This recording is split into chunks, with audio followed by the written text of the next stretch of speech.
In this lesson, we'll cover if statements. If statements allow you to make decisions in your programs. If you're going to write a program to solve a real world problem, it's essential you're able to make decisions in your code. We'll also be using logical and comparison operators, which we've covered in previous lessons with these if statements. So now I'll just create a couple of variables so I can demonstrate what an if statement is.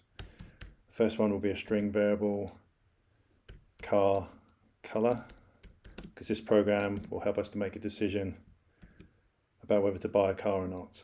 And so here I'll enter that, and then car price,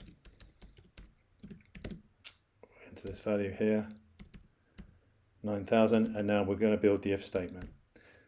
So here, after the if, we're going to put together a condition, and if this condition is true, then we'll execute the if commands.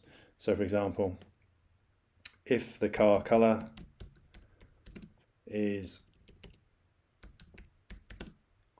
grey, so here we're using a comparison operator equals, and car price is less than, say, 10,000. Now here we put a colon. Now this is important with all if statements. Once you've put the condition after the if, you then need to end it with a colon. And then we move on to the next line. And this is the code that will be executed if this condition is true. Here we've got 1, 2, 3, 4 indents. This is kind of a standard within Python for the number of indents to use within if statements and loops and in general within your code. There's Python enhancement proposal PEP8, which defines coding standards and recommending styles within Python. So if you Google that, you'll be able to see recommended styles. Python enhancement PEPs also cover future features that Python will offer.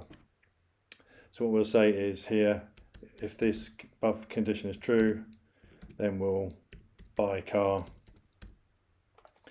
Also note, for all the statements that are indented at the same level below will be executed if this if statement is true. So the following will also be executed if the above if statement is true. We'll say collect car.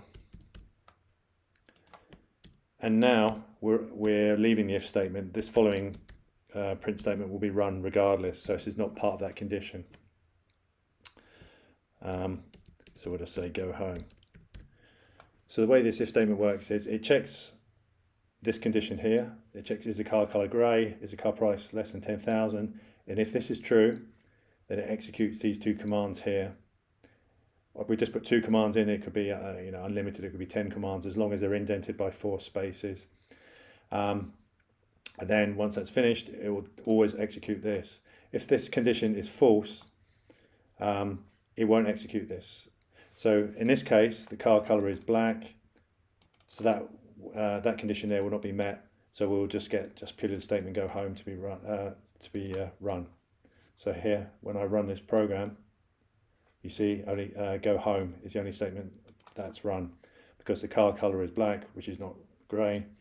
So this condition here is false. If I was to change the car color here to grey,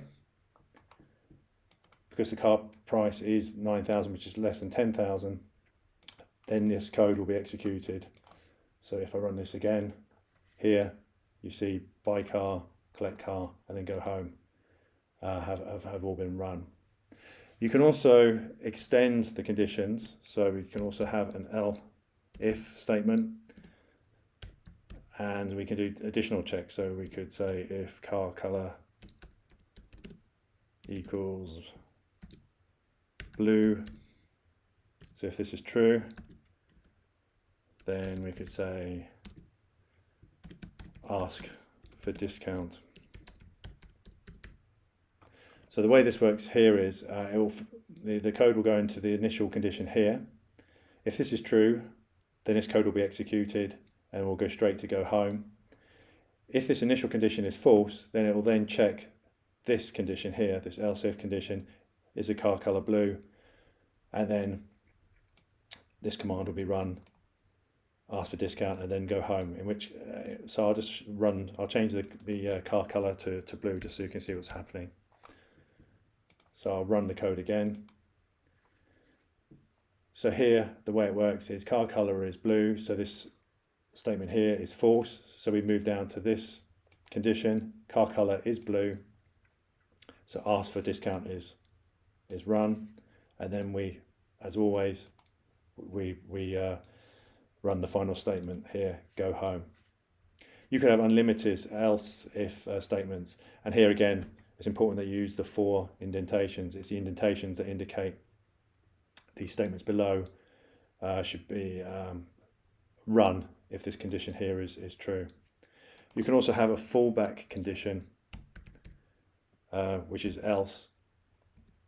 So this is run if all the above conditions are false. So we would just say here, so come back another day.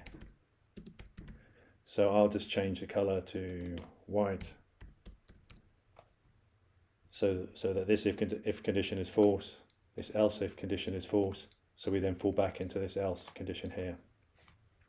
So when I run it, as you can see, as the car color is white, none of the above conditions are true, and it just runs this statement here, come back another day, and then that final statement, go home.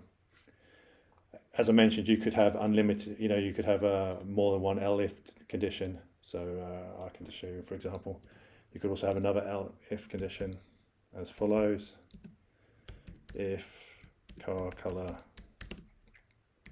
equals red, or car price is less than 1,000, then print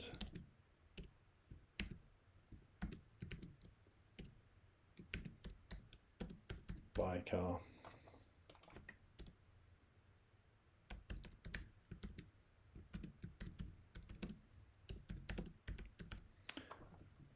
So here I'll just reduce the car price so this else if condition is correct. So here we're saying, is the car color red or is the car price below 1,000? Then we'll buy the car and take the car home. So if we was to run this here, actually this is incorrect. So if we was to now run the condition here, the car color is not red, it's white, but the price is below 900, which is below 1,000. So we say we buy the car, we take the car home, and then we run the final statement, go home. In the next lesson we'll cover looping statements.